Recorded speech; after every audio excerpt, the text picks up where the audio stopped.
Hi, guys, it's Dustin, and thank you for parking your butt with me. We are on episode 2. Hey! So far, so good with the consistency of this podcast. Okay, I am back with my microphone and a sock, and today we are going to be talking about mastering the art of being alone. I decided to actually choose a topic for today because last week I feel like I was kind of riffing it and just talking about whatever, whenever. And I'll probably end up doing that a lot, but I want to throw in at least a few more structured podcasts here and there. I feel like it'd be good for like new people to discover me, So that's what we're doing today. But before we get into that, I wanted to do kind of a weekly update and just talk about what's been going on in my life. And this past week was pretty weird, not only because of the LA fires, which I wanted to bring up. You did not know, which I feel like I don't know, it's kind of all over the internet, but maybe it's just in my screen.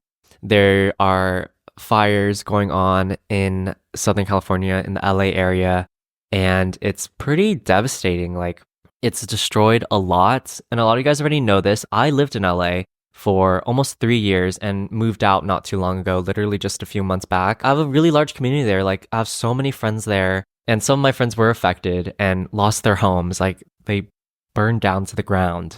And it's so crazy to think, and seeing everything online is just really, really disheartening and sad. And I don't know, I just couldn't imagine. I feel so bad. I'll link resources and GoFundMe's if you guys have the means to donate. I'm gonna try to list GoFundMe's that have not reached their goal. It definitely throughout my week. Also, it's like, even though I no longer live in Southern California, I lived in California my entire life, so it's like fires are a pretty normal thing here, but this was really tragic. Like, this was the first time I had people in my life actually affected, because I feel like in the past it was more so not in residential areas, and the fact that this has like burned down people's homes is so crazy.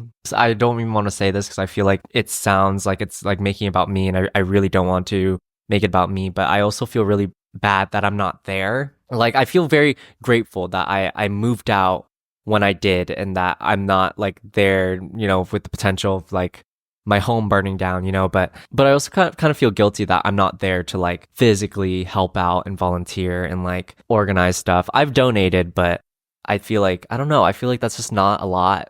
Like, I haven't done that much doing the actual physical work and actually volunteering and like organizing through other donations and stuff like that. So it's been weird, but I'm just going to leave resources in the description if you guys would like to donate. Yeah, that aside, that really kind of affected my week, honestly. With the new year and my New Year's goals, I've definitely been like attacking them and doing them, but very neutral, very, very slowly. And also this past week, fitness wise, I feel like I wasn't really keeping up with my fitness goals. I was very active this week, but I think naturally I'm just pretty active because a lot of my hobbies are very active, like climbing and stuff like that.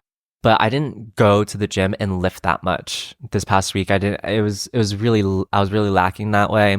Also because the gym is so busy right now because everyone's on their New Year's goals right now. So other than that, I feel like in general, I just need this new week, it's Monday right now, I'm really trying to get in and be like, okay, let's lock in, let's really focus and put my all into this. So it was a good week. I hung out with my friends, we played pickleball. I also helped my friend Amber paint her closet red, which if you guys are longtime viewers of mine and like followed me on TikTok and stuff, you would know in 2020, I helped her paint her closet green. And now, like 4 to 5 years later, the fact that I'm helping her paint it red, and also now that I moved back, it feels very like full circle. It felt like a very full circle moment, an end of an era, start of a new phase of our life. It was cool. It was really cool. And also I went to an antique fair this past weekend, which was fun. It was a good week other than, the actual tragedies that are happening. Yeah, that is the weekly update. So I wanted to talk about the art of being alone. And I've done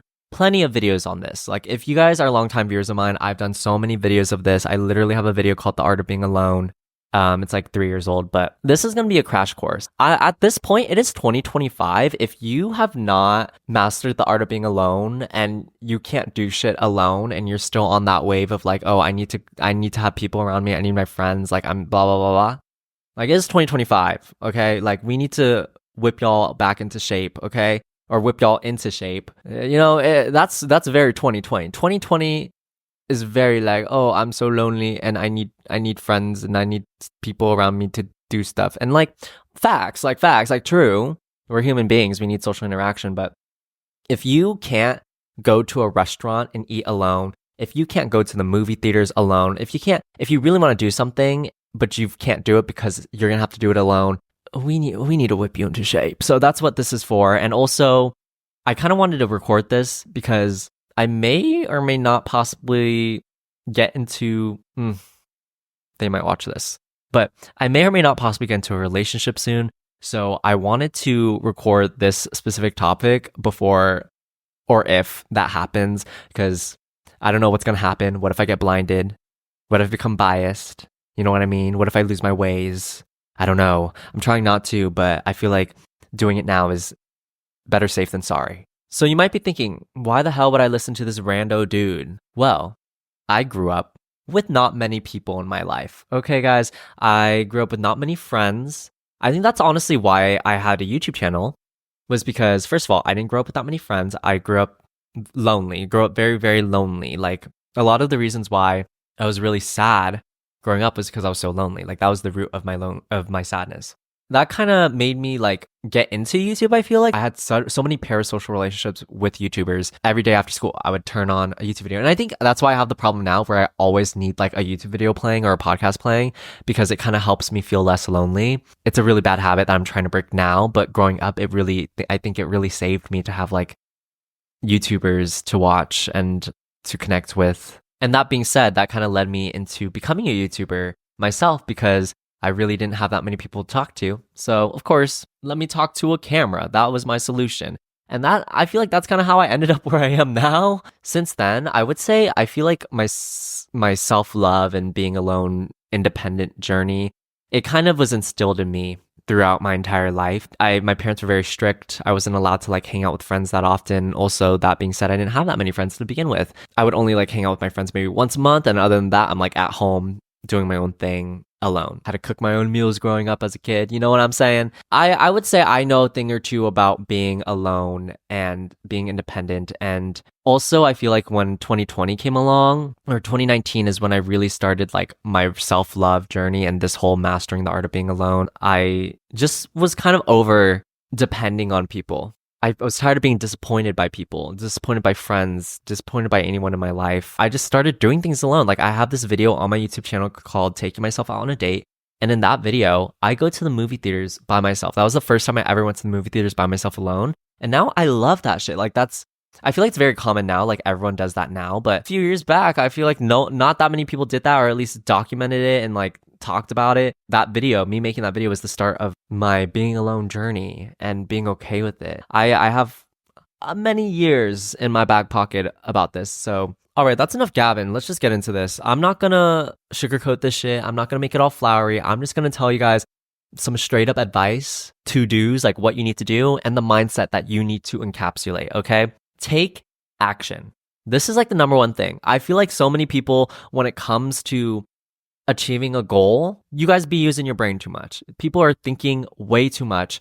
This can go for any type of goal, but people are using their mental too much. Like, you do not need to overthink things. I think it's better to just do it. You don't have to overplan things. Just do something. Expose yourself to things. I think exposure therapy is so important. Here are some things that you should do. So I have listed activities in tiers, from easiest level to hardest level. If you guys are going through this journey and wanting to master the art of being alone, these are some very useful and helpful activities that will project yourself and just make this much easier. It will like literally fast forward everything by 2 times. Seriously. I know people like doing little baby step things, which like I kind of took that into consideration when I was writing this list, but I feel like the first few activities are like, I think to some people who like never do things alone, it could be very difficult. But just jump right into the deep end. That is my advice. Because then once you do something hard, everything else will be easy. So might as well just do the hardest thing. That's what she said. So my tier 1, go to the movies alone. Super easy. All you have to do is buy a ticket online, go in and sit at your seat. And I swear to you, no one will care because I feel like that's a big thing. Everyone cares about other people's judgments. Oh my God, people are staring at me. Oh my God, like the spotlight effect. Newsflash, baby. No one cares about you. Like genuinely, no one cares. Especially if they're at the movies, they're there to watch a movie. Okay, they're there with their friends or by themselves in this case to watch the movie. That's the purpose, and no one's gonna. I've never once gone to the movies and been like, oh, that person's sitting alone. That is so weird. Like, no, that doesn't happen. It's the easiest way because you don't have to interact with anybody unless you're buying snacks or something. But that's like easy, and you just watch a movie for 2 hours, and it's like watching a movie alone at home. You know, it's except you're out in public, so it kind of exposes you a little bit. Also, it's just a fun activity. It's like one of my favorite activities in the world. I just love going to the movie theaters. And going alone is very, very peaceful. And I remember when I moved to LA for the first time, and it was like the first few months. Actually, honestly, let's be real. Like the first entire year, I had no friends. I was so lonely my first year in LA. I would go to the movies a lot by myself. Like that was how I filled my time. I would also go to dance classes alone to fill my time. And later I'm going to talk about it, but concerts. I would go to concerts alone. My first concert I went to alone was Phoebe Bridgers. Other activities I put in this tier, I honestly think these might be a bit easier, is go to a flea market alone. It's kind of just like going shopping by yourself. People do that all the time. These are even easier. A park or a cafe. Go to a cafe and get some work done. Go to a park and just read. If you guys can't do that, I don't know. I don't know what to tell you, man. Like if you can't do that and normalize that in your head, I don't know. Like genuinely, I don't know how else I can help you. Next tier, level 2. We're upping it up. A restaurant. Yep. I didn't even know eating out alone was scary to people. I didn't know until I saw some shit online and I was like, y'all, it's like the easiest thing. Like you just go into a restaurant and you order what you want and then you eat your food. Like I think the hugest struggle with being alone is the insecurity. People overthink a lot. People think they're getting stared at. Like eating at a restaurant is so nice alone because you can honestly watch a show, go on your phone, and it's not rude. You can listen to a podcast. You can read a book. I've done that while eating alone. Okay, level 3. This one I will say can be a bit hard. A concert alone. So like I said before, I did this when I was in LA. I went to Phoebe Bridgers for the first time. But after that, I went to plenty of concerts alone. I've been to Peach Pit alone. I've been to Clairo alone. Clairo, I was literally in an entire row. I was by myself in that row. While I like doing things alone, and that's what this whole video is about, I'm not going to sit here and tell you and be like, yeah, being alone is like the best thing in the world. At times it is, but I think there's certain scenarios where it's like, yeah, I would always like to have someone there with me. Like that would be fun. Like I feel like going to a concert by yourself versus having a friend, objectively having a friend there would be a bit more fun. Again, if you're just kind of going through this journey and you just want to grow and have self-development, going to a concert can really help. It's really good exposure therapy because usually everyone is there with like groups of friends. When you are there by yourself, it's not that noticeable, but depending on the venue, is it seated? This is a real test. Like when you go to a concert alone, especially a big venue, you really get you can really get insecure. If you get through that, that's really good exposure therapy. Once you can do that, I feel like you'll be able to like move on to the next. Again, these are tiers, these are levels. Once you get through one, you'll go to the next, okay?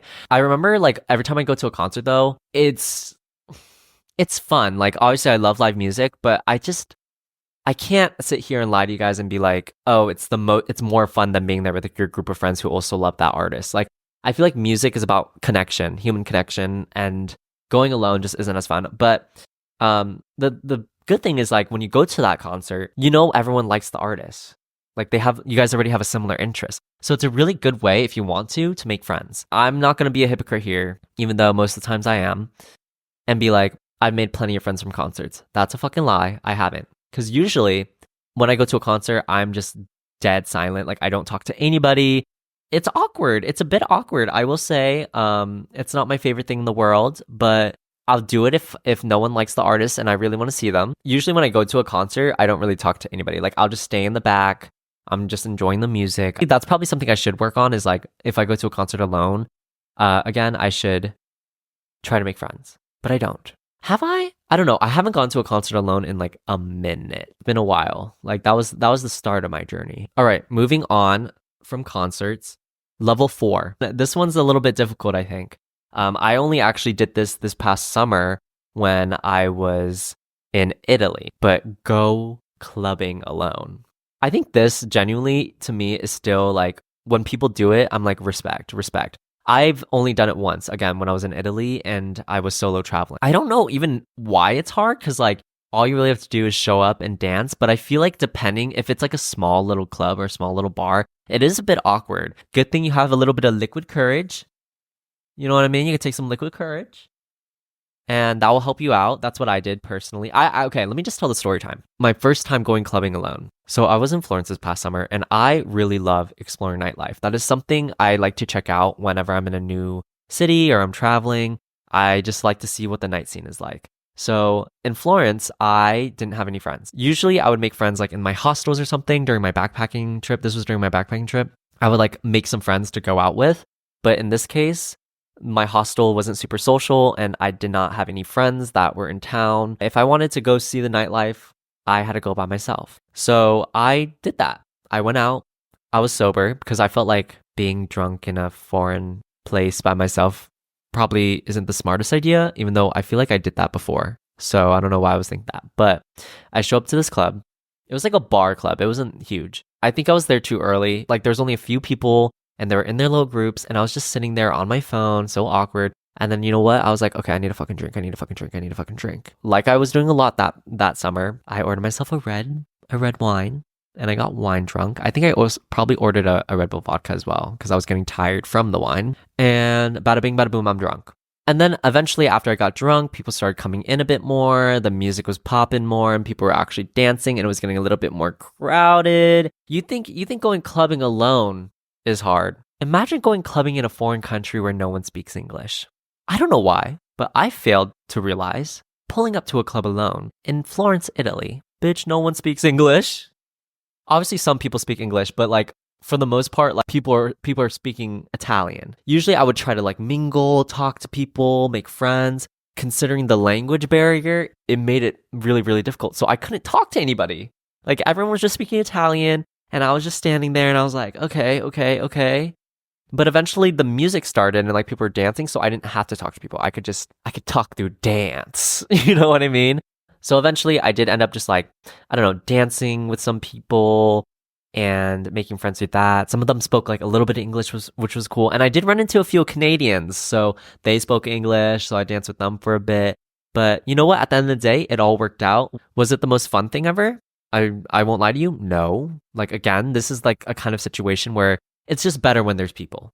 Like clubbing, would I go clubbing alone only if I had to? It was a really good experience for me and it was healthy for me to experience. I think I took away a lot from it. I think it was, now I can say I've been clubbing alone and I could do it again since I already did it once. I recommend it at least once. So you can really like challenge yourself. It's about that self-growth. It's about challenging yourself and breaking those insecurity barriers, you know, and the awkward barriers that you feel. This is level 5, the last level I wrote.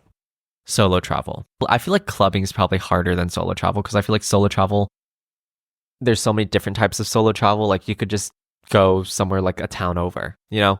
But let's just say you're doing what I'm doing and you're going like out of the country and backpack. Solo travel is so life-changing. I really love solo traveling. There's so many benefits to it. Like, well, actually, I'm going to get into benefits later after this portion. So I'm not going to tell you guys the benefits right now. You can just go anywhere you want, do whatever you want, you know? And it's really not that bad because it's not like you have to like interact with people either.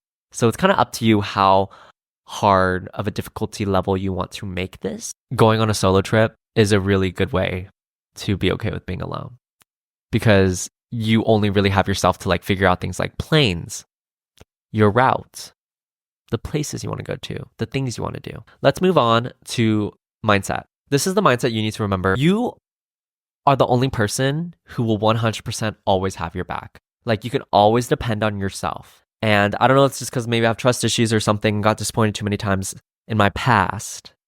But the one thing you can guarantee is that you care about yourself and you're going to take care of yourself and you can trust yourself. And also, like, you need to learn how to make yourself your own favorite person. We could tackle this in like a platonic way or a romantic way, but I think either way, it's prevalent. You can't make someone else your favorite person. Like, you have to be your own favorite person. You can't be codependent on someone. I feel like when people are in romantic relationships, they become very, very codependent. You should be your own person. Like, I don't like when people are like, oh, they're my other half. Like, no, they should be your other whole.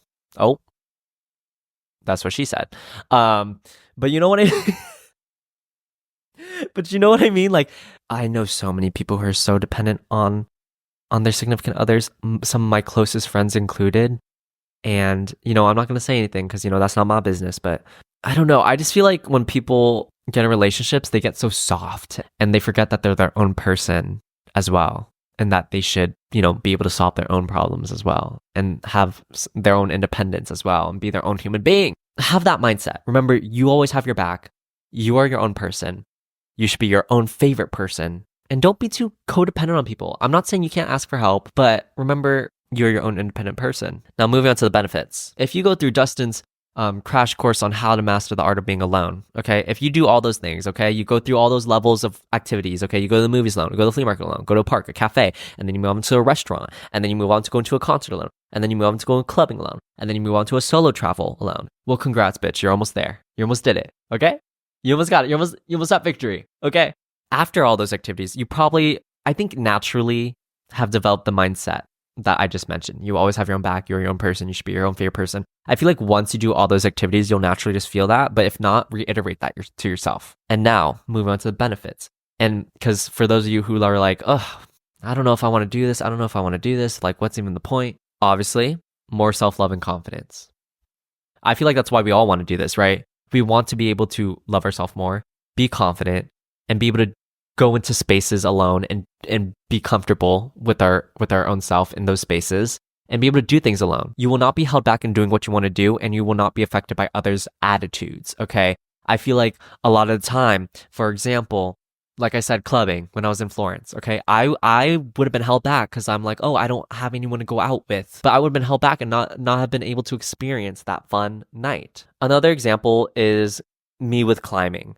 For the longest time, I wanted to try to go climbing. It was like an activity that I always was interested in doing, but I waited until someone could take me, like until a friend wanted to come with me. And until a few years later, finally I make a friend who likes climbing and they took me and I loved it.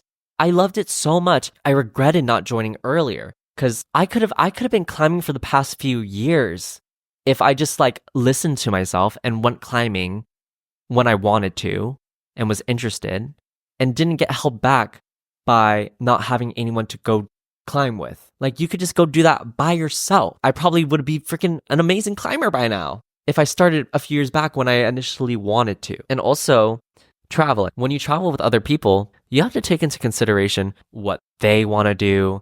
And sometimes people's attitudes affect you. There's been plenty of times where I've gone to concerts or events with certain friends, and they just were not a vibe, and they kind of killed my vibe. Like, I've been to concerts with people who don't like to dance, and that kind of kills my vibe because I love to dance. I love to scream. I love to sing, and I love to scream and sing with the people around me. And if they are not dancing, and if they are not matching my energy, that's a vibe killer. But if I go alone, I can just do my own thing. Next benefit is, ironically, doing this whole alone thing, you make more friends out of it. So at the end of the day, you will not be alone. It forces you to talk to new people. When you are in spaces and going to things alone, it's kind of like extra motivation for you to talk to people. Because you are alone, it kind of forces you to socialize more. And also, a lot of times when you are alone, other people see you and want to talk to you because you're alone. I don't know, maybe they're nice and want to make you feel included, or they want to make new friends. And also, I feel like when people are alone, you're much less intimidating when you are alone. So people want to talk to you more. In hand with that, you make more friends. And it helps you improve your conversational skills as well. And also, depending on like what you're doing, if you're doing something alone, you're probably doing something that you're interested in, a certain music artist or a certain activity or a certain hobby that you like.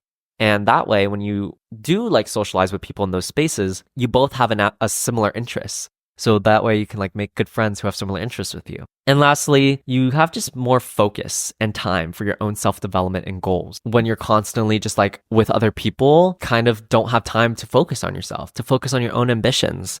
Release your ambition in the rain on your skin. No one else can feel it for you. Only you can let it in. Okay, period. That's all.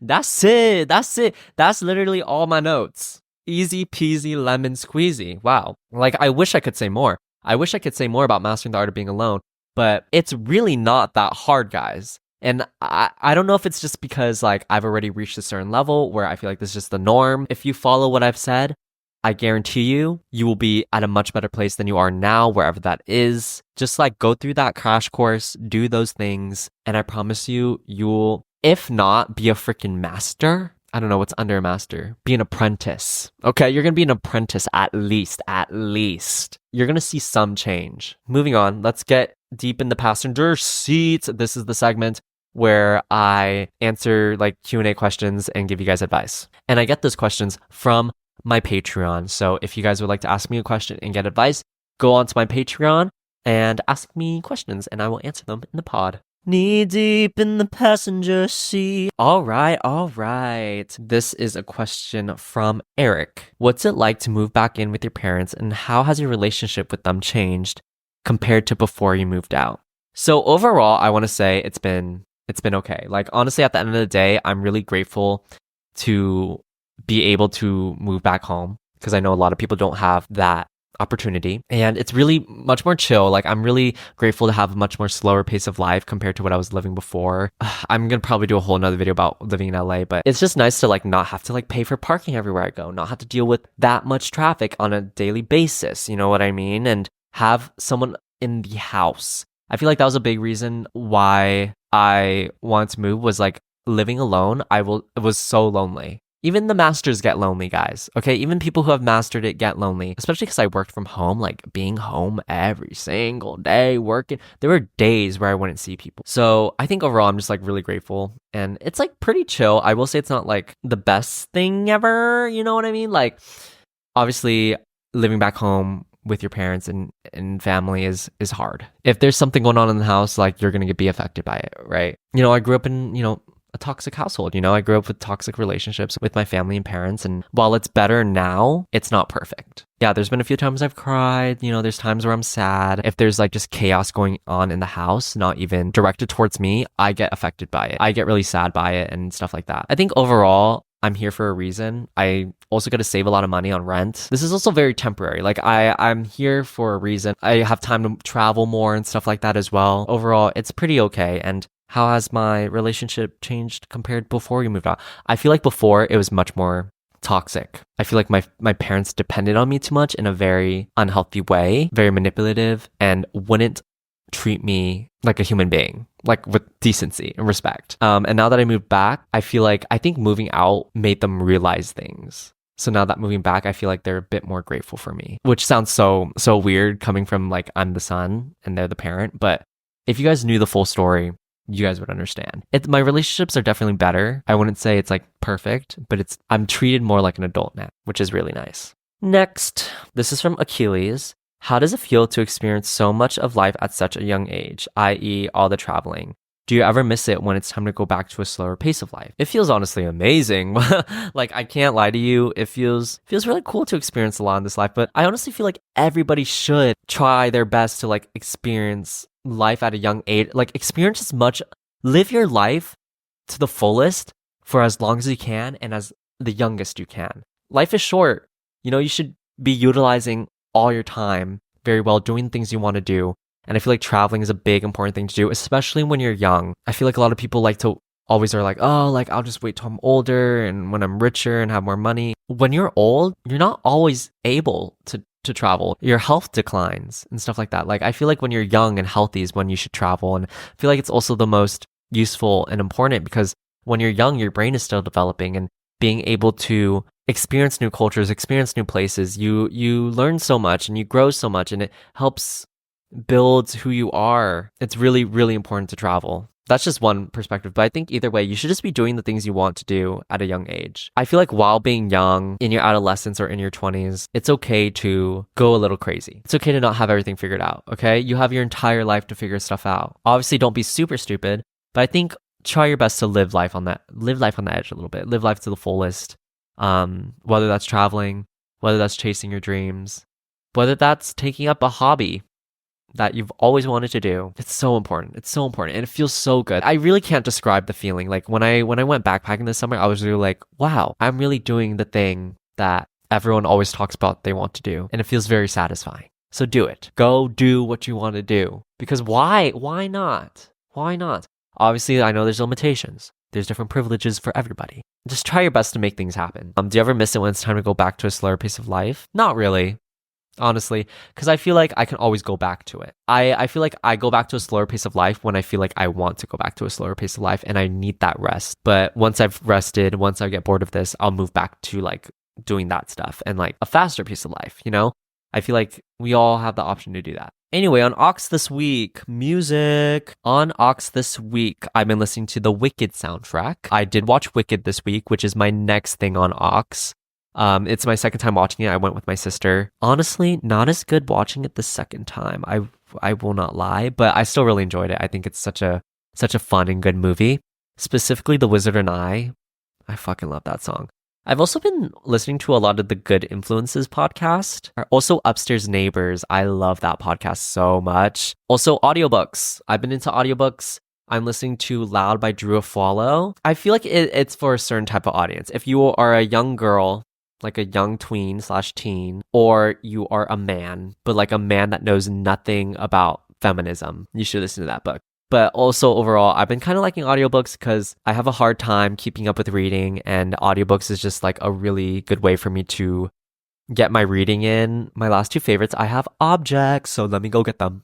All right, apologies if you are an audio listener. If you guys want to, go to the YouTube video if you want to see the items in person, but I'll try my best to describe them. First, this black Pendleton wool blazer. I wore this yesterday to the antique fair and I got so many compliments on them. I swear. I feel like actually just because I was wearing this blazer, I got a discount on something that I was buying. So it's a 100% pure virgin wool Pendleton blazer that I thrifted. Also, I think it was mended by the previous owner because it's like has a crop and has only like one button. If you can see that, I've been looking for a black blazer that fits me in a flattering way for so long. It's very, very hard for me because I am very small. I'm a small human being, so I can only like kind of shop in like women's suits and stuff like that. And this is like a nice quality one too. I love a natural fiber, natural material. The inside has like a bunch of like scratches and stuff. It's teared, but I can eventually get that fixed, hopefully. Also, my wooden hangers. I recently upgraded my closet with, well, I did a whole makeover. So if you want to see that makeover reel, it's on my Instagram. I replaced all my hangers with these nice wooden hangers and it looks so nice. I love it so much. It feels very sophisticated, very elevated. And then my last thing on Aux is this Andy Warhol. Ow, my wrist hurts. I think it's from climbing. This Andy Warhol Polaroids 1958 to 1987 coffee book. Tell me why coffee books are so expensive. Like, why are coffee books so expensive? This was like $60. I just don't understand. Anyway, I've been eyeing this book for a few weeks now because on Pinterest, I came across some of Andy Warhol's Polaroids and I've saved them onto some of my boards. I really love his Polaroids and his work. Also, I've been really into I've always really been into Polaroid photography. My Spotify, like my music, my covers are all shot on Polaroid. Yeah, I just really love Polaroid photography. I've been into it lately, shooting my friends. Yeah, so this is just like kind of a good inspirational book and it's very beautiful. Like I flipped through, there's so much cool things in here. Like it's a lot of like of his celebrity friends, like Dolly Parton is in here, Mick Jagger. Cool. Also there's like old styles of Polaroids, which is so interesting to me. I don't know, I just really love physical media and analog, and this is like one of my first coffee book purchases, so I'm excited to get more. Anyway, that is it for this episode of the Park Your Butt podcast. Thank you so much for parking your butt with me, and I hope you guys enjoyed and gained something out of this episode. It's a bit shorter than I was expecting. I didn't know I would be able to fly through it that fast. I'm now going to film the extended. So if you guys would like an extended 30 minutes of this episode, it will be up on Patreon. So you can subscribe to Patreon if you guys want more of this podcast. All right, I'm going to go take a sip of water, take a little bit of a break. By the way, thank you guys so much for the love on the first episode. I didn't advertise it too much, so it's kind of cool that you guys were just able to discover it yourself. But thank you so much for all the support and stuff. And I really am so grateful and appreciate you guys. And I also did start commissioning my friend to make a little intro and like artwork for the podcast. So I'm excited for that to get done. But yeah, okay. Have a good day. Bye, guys.